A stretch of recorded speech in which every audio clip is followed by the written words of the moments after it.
네, 뉴스엠의 이슈앤피플 시작하겠습니다. 오늘은 K바이오 혁신 전략에 대해서 알아볼 텐데요. 국내 유일의 바이오 전문 정부 출연 연구기관입니다. 한국생명공학연구원의 김장성 원장과 함께 이야기를 나눠보겠습니다. 어서 오십시오. 네, 안녕하세요. 네, 안녕하세요. 반갑습니다. 자, 정부가 지정한 국가 전략 기술에 첨단 바이오가 포함이 되면서 기대감이 상당히 커지고 있습니다. 특히 첨단 기술이 바이오와 함께 융합을 하면서 이 산업에 대한 판이 좀 바뀌고 있다. 이런 이야기까지 나오고 있는 상황인데요. 이 K바이오의 기회가 될 수도 있을 것 같은데요. 어떻습니까?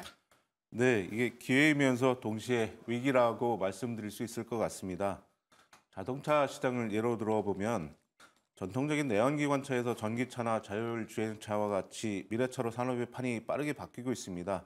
중국이 이러한 기회를 틈타서 미래차의 강력한 경쟁자로 부상하고 있습니다. 바이오 분야도 마찬가지로 기존 합성 신약에서 바이오 신약으로 빠르게 산업이 재편되고 있습니다. 덴마크는 최근 비만을 치료할 수 있는 바이오 의약품을 개발하여 국가의 경제 성장을 크게 이끌고 있습니다.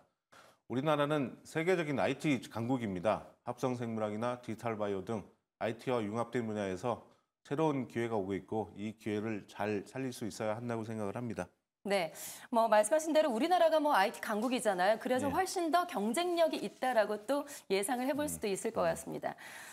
디지털 대전환 시대가 도래를 하면서 기존의 우리 바이오 산업들이 겪었던 여러 가지 문제점은 물론이고 앞으로 신산업 창출도 가능할 것으로 예상이 되는데 이 디지털을 기반으로 산업 전환을 위해서 앞으로 정부나 연구계에서는 어떤 노력을 하실 계획이신지요? 먼저 바이오 빅데이터를 만들고 쉽게 활용할 수 있도록 정부와 연구계가 많이 협력해야 합니다. AI는 학습량이 많아야 똑똑해집니다. 특히 바이오처럼 복잡하고 변수가 많은 분야에서는 충분한 양질의 데이터가 있어야 디지털 기술이 쓸모있게 작동할 수가 있습니다.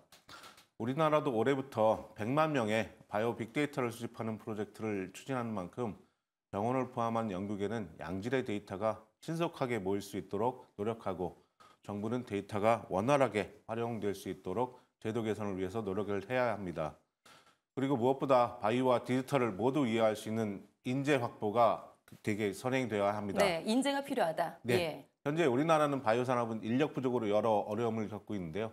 특히 디지털 기술을 가진 인재는 손에 꼽을 만큼 아주 적은 상황입니다. 따라서 시급한 수요를 충족하기 위해서는 해외에 고급 인력이 국내에 들어와서 정착할 수 있도록 지원 방안을 고민해야 하겠습니다. 장기적으로는 우리나라의 청년들이 바이오 분야의 IT 전문가로 성장할 수 있도록 교육부터 고용까지 이어지는 전주기적인 지원 체계가 필요할 것으로 보입니다.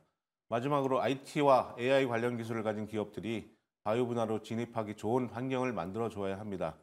예를 들어서 디지털 헬스케어나 원격 의료 활성화를 위해서 규제와 제도를 개선하거나 바이오와 디지털 기술을 융합하는 기업에게는 세제 혜택을 주는 것 같이 여러 방면에서 디지털 바이오 시장이 커질 수 있는 기반을 마련할 필요가 있겠습니다. 네. 세 가지를 짚어주셨는데 제도가 개선돼야 된다. 그리고 인재를 확보해야 된다. 그리고 기업들이 바이오 쪽으로 진입하기 좋은 환경을 또 우리가 만들어줘야 된다. 이렇게 세 가지를 말씀을 해주셨는데요. 이렇게 바이오 경제 시대가 도래를 하면서 주요국들에서는 벌써 이 패권을 잡기 위해서 여러 가지 선도적인 노력을 하고 있습니다.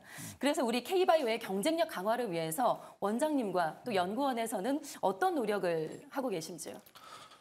저희 한국생명공학연구원은 국내 유일의 바이오 전문 정부 출연 연구기관으로서 우리나라 바이오의 씨앗을 심고 이끌어온 주역입니다. 최근 정부의 첨단 바이오 이니셔티브 실행에도 우리가 중추적인 역할들을 담당하고 있는데요.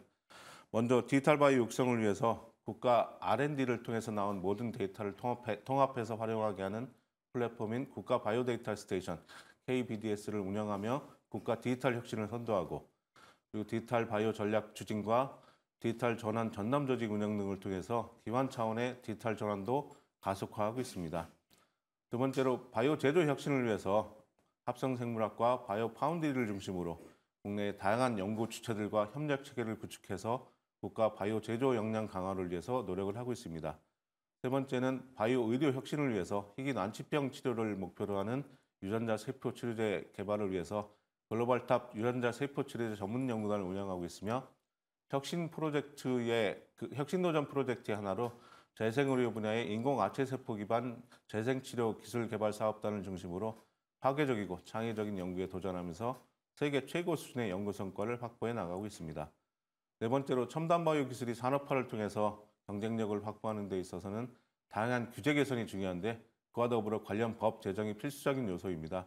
생명연은 국가 생명과학 정책연구센터를 통해서 바이오 신기술을 육성하기 위한 법제도의 선제 대응을 위한 정책적 노력을 정부와 긴밀하게 협력해 나가고 있습니다. 마지막으로 인류 공동의 난제 해결을 위해서는 감염병 백신, 치료제 개발에 필수적인 전임상시원의 상시 지원 체계를 구축, 운영하고 있으며 신변종 감염병의 글로벌 협력기구인 글로피드 아래 한국 대표기관 역할을 수행해 오고 있습니다. 또한 글로벌 기후위기나 식량 위기와 같은 글로벌 난제 해결을 위한 연구도 소홀함 없이 진행하고 있습니다. 네, 이 첨단 바이오는 미래를 바꿀 게임 체인저라고도 하죠. 정말 다양한 노력들을 또 연구원에서 하고 계신데요. 정부가 그동안은 이 신약 개발을 중심으로 바이오 정책을 폈는데 국내 산업에서는 그동안 뭐 제조 위주로만 확대가 돼서 산업에서는 불균형이 생겨왔다. 뭐 이런 이야기가 있습니다. 앞으로 우리 국내 바이오 산업의 발전을 위해서 경쟁력 강화를 위해서 무엇이 가장 필요하다라고 보시는지요? 신약 개발이나 바이오 제조는 조금 다른 특성들을 가지고 있다고 할 수가 있겠습니다. 예. 그러니까 신약 개발은 시장 규모가 막대하지만 실패 위험이 높고 막대한 비용으로 인해서 시장 실패가 많이 발생하는 분야입니다. 반면 바이오 제조는 시장 규모는 작지만 실패 위험이 낮고 비교적 단기간에 성과를 얻을 수 있습니다. 이러한 이유로 그동안 정부의 투자와 지원은 주로 신약 개발을 중심으로 이루어진 것도 사실입니다. 앞으로는 이러한 신약 개발 등의 성과들이 우리나라의 강점이라고 할 수 있는 세계적 바이오 제조 역량과 이어져서 전 세계 시장을 석권할 수 있는 좋은 성공 모델들이 많이 만들어지면 좋겠습니다. 국내 바이오 산업의 경쟁력 강화를 위해서는 무엇보다 과학의 경쟁력 확보가 필요합니다. 과학은 바이오 산업의 원천이기 때문에 과학 기술의 발전은 곧 산업의 발전으로 이어집니다. 과학을 통해서 새로운 발견과 혁신적 기술이 탄생하며 이 기술들이 응용 발전되어 산업의 성장과 생태계 발전으로 이어집니다. 우리나라의 과학 역량 확보를 위해서 일종의 3단 콤보가 필요하다고 생각을 합니다. 첫째는 기초연구 강화, 두 번째는 핵심 인력의 양성, 셋째는 연구 환경의 개선이 필요하다고 할 수가 있겠습니다. 기초연구는 일종의 혁신의 출발점입니다. 새로운 생물학적 메커니즘과 원리를 발견하여 이를 기반으로 하는 혁신적인 기술 개발이 가능해집니다. 정부와 민간이 기초연구에 대한 투자를 확대하고 지속적으로 지원해야 하겠습니다. 핵심 인력은 과학 발전의 기둥 역할을 합니다. 다양한 교육 프로그램을 확대하고 국내 연구자들이 해외 연수 확대와 한인 과학자 등 해외 연구자의 국내 유입 활성화를 통해서 국제적인 역량을 갖춘 인재 양성에 집중해야 하겠습니다. 최상의 성과를 낼 수 있는 연구 환경이 그다음 중요한 일입니다. 최첨단 연구시설과 장비는 연구의 질을 높이고 효율성을 극대화합니다. 연구 환경이 잘 갖춰지면 개인의 역량을 보완하기도 하고 연구자들의 역량을 최대한 발휘할 수 있고 개인의 역량이 더욱 빛을 발할 수도 있습니다. 정부와 민간이 협력해서 이러한 요소들을 충실히 준비하고 지원함으로써 국내 바이오 산업의 지속 가능한 발전과 글로벌 경쟁력을 강화할 수 있었으면 좋겠습니다. 네, 어느 한쪽만도 아니고 말씀하신 대로 정부와 지금 민간이 함께 협력해서 바이오 산업이 더욱더 발전되기를 좀 기대를 해보겠고요. 원장님께서는 특히나 바이오 경제 전문가로서 이 분야에 상당히 오랫동안 또 계셨었죠. 한국생명공학연구원과 함께 바이오 혁신을 위해서 그동안 많은 노력들을 기울여 오셨는데 마지막으로 각오나 포부 한 말씀 들어볼까요?